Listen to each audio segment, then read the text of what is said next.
evening from New York. I'm Selwyn Collins, your host of CWS Journeys. Welcome to the show. Our guest this evening, and this is the last day of the month of March, which happens to be Women's History Month. As I mentioned to you in the beginning of this month, that I will only invite women in celebration of Women's History Month. So it's only fitting that the show closes with my dear friend and mentor, Rosalind McLymont. I will take a short break, and when I return, I will introduce you to her. I am back. This is Selwyn Collins, your host of CWS Journeys. The lovely lady next to me is Mrs. Rosalind McLymont. Rosalind, what should I say? Good evening and welcome again to CWS Journeys. Thank you so much, Selwyn. Good evening. It's great to be here. You play such fantastic music. Thank you. It's the ancestors. Who was that? Letambulu? It sounds like Yes. Letambulu. Yes. South Africa. You know her, huh? Oh, before you were born. I channeled, and you probably had a lot.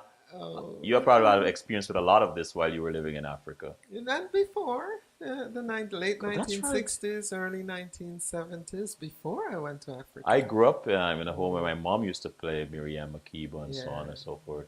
Yeah. You know, you have been here before, and while I might have asked you all the questions I could possibly ask you about your life and your life's journey, one might imagine that, what could he possibly ask her again? But what I know personally of you is, here is this woman, this amazing, phenomenal woman, who's always reinventing herself. And as an author and a journalist, you're always pushing the pen and giving us amazing literature to read. And I want to thank you for that. Well, you're quite welcome. I really want to thank you for that. But you were born and raised in Guyana. Yes. What have you learned from growing up in Guyana Oh my goodness. that still guides the way you conduct yourself today? Well, the whole notion of a society that cares, a caring society, a society that is responsible, where each is responsible for the other. And so I grew up in the days, and I have not been to Guyana in a very long time. But if you're doing something, you're misbehaving in the street, somebody knows you. Guyana's population is so small. It's a big country, but somebody knows somebody who knows somebody, or you're related to someone, and that person will tell on you. You're right. And then you have to account for yourself. But that's one of the things. I learned also the pride of being who I am, of being of the ethnicity that I am, because I have seen people in the highest positions in the country who look like me, or who look like people of color. You see. And so there is that ease, that comfort with different kinds of people. You learn to be comfortable with different kinds of ethnicities. I've learned from the school that I went to, starting with Comenius Moravian School and then Bishop's High School, the grooming and the strength of women. Not just in school, but in my family. We had a lot of female teachers, and there were a lot of male teachers in elementary school who cared. So the formation, the comfort level, the being able to, the ability to walk this earth among different kinds of people and different kinds of culture and feel confident. That is something that that really has shaped me from Guyana. And I've been able to travel all over this world with that confidence, that ease of dealing with people of different cultures and different ethnicities. You mentioned the strength of women.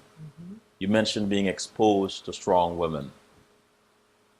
You went to a school that groomed and prepared strong women for a leadership position in this world, Bishop's High School. When you think of a Guyanese woman, what comes to mind? Laughter. We laugh a lot. You know, I get a lot of, because I'm married to a Jamaican. Uh-huh. Um, I get a lot when I say I am not Jamaican. You know, all these Jamaicans think because you're married to one that you're one of them. I say I'm Guyanese, and then immediately they say, you know, Guyanese are such nice people. Guyanese women are so nice. We're very welcoming. We're very hospitable. We're very warm. We're very embracing. I think there is that strength of it. It's not. It's a bishop's thing, yes. But I think bishops has an added advantage in the grooming that we got, most certainly, because those were some very strong women. But within the Guyanese culture, we smile a lot. We are able to assimilate very easily into whatever circumstance we find ourselves. We can adapt and turn it to our advantage, you see.